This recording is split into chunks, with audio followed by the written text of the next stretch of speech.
Welcome back. August 1 മുതൽ 10 വരെയുള്ള തീയതികളിൽ വെൽഡർ ട്രേഡ്സ്മാൻ എക്സാമിന് 3 മാർക്കിന് ചോദിക്കാൻ സാധ്യതയുള്ള ബേസിക് ഫിറ്റിംഗിൽ നിന്നുള്ള സ്റ്റീൽ റൂള് മുതൽ, അതായത് steel rule, marking punches, വൈസസ്, files, അങ്ങനെയുള്ള ബേസിക് ഫിറ്റിംഗിൽ നിന്നുള്ള ടൂൾസുകളെ കുറിച്ച് നമ്മൾ പരിചയപ്പെട്ടു. അതിൻ്റെ ക്വസ്റ്റ്യൻസ് ആണ് നമ്മൾ ഇതുവരെ വർക്ക് ചെയ്തുകൊണ്ടിരുന്നത് അല്ലേ. അപ്പം ഇനി 10 മുതൽ അല്ലെങ്കിൽ 11 മുതൽ 14 വരെയുള്ള ദിവസങ്ങളിൽ നിങ്ങൾക്ക് അത് റിവിഷൻ ചെയ്യാനായിട്ടുള്ള ഒരു സമയം അനുവദിച്ചിരിക്കുകയാണ്.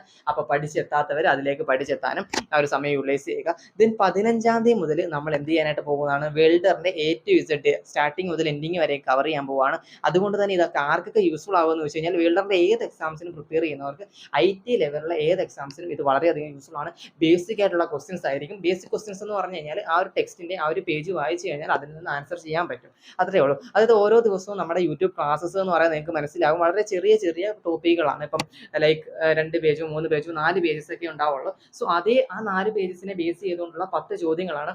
അതുകൊണ്ട് തന്നെ നിങ്ങൾക്ക് പെട്ടെന്ന് തന്നെ അത് അറ്റൻഡ് ചെയ്യാനായിട്ട് പറ്റും. ആ ഒരു പേജസ് പഠിച്ചവർക്ക് അതിൽ 10 മാർക്കും സ്കോർ ചെയ്യാൻ പറ്റും. അതുകൊണ്ട് തന്നെ നിങ്ങൾക്ക് സിമ്പിൾ ആയിട്ട് ഓരോ ടോപ്പിക്കും പഠിച്ച് മാറ്റാൻ പറ്റും, റിവൈസ് ചെയ്യാൻ പറ്റും.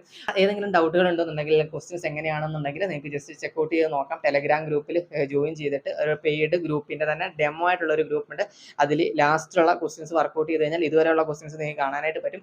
ഇതിലുള്ള ഒരേ ഒരു വ്യത്യാസം എന്ന് പറയുന്നത് ഇത് മാത്രമാണ്. ഇതുവരെ നമ്മൾ യൂട്യൂബ് വഴിയാണ് ആൻസർ കീ പ്രൊവൈഡ് ചെയ്തുകൊണ്ടിരുന്നത്. കുറച്ചുകൂടി എളുപ്പമാക്കിയിട്ടുണ്ട്. ഇപ്പം നിങ്ങൾക്ക് പെയ്ഡ് ഗ്രൂപ്പ് വഴി തന്നെ നിങ്ങൾക്ക് ആൻസർ ടൈപ്പ് ചെയ്തിടുന്നതായിരിക്കും. സോ അതുകൊണ്ട് പക്ഷേ എന്ത് ചെയ്യണം, നമ്മൾ ആദ്യമായിട്ട് ചെയ്യുന്നവർ ക്വസ്റ്റ്യൻസ് ആൻസർ ഒരു പേപ്പറിലോ അല്ലെങ്കിൽ കഴിവതും OMR ഷീറ്റിലോ തന്നെ മാർക്ക് ചെയ്ത് വെച്ചതിന് ശേഷം മാത്രം ആൻസർ കീ നോക്കുക. ഒരു എക്സാം അറ്റൻഡ് ചെയ്യുന്നത് പോലെ ചെയ്തതിന് ശേഷം ആൻസർ കീയിലേക്ക് വരിക.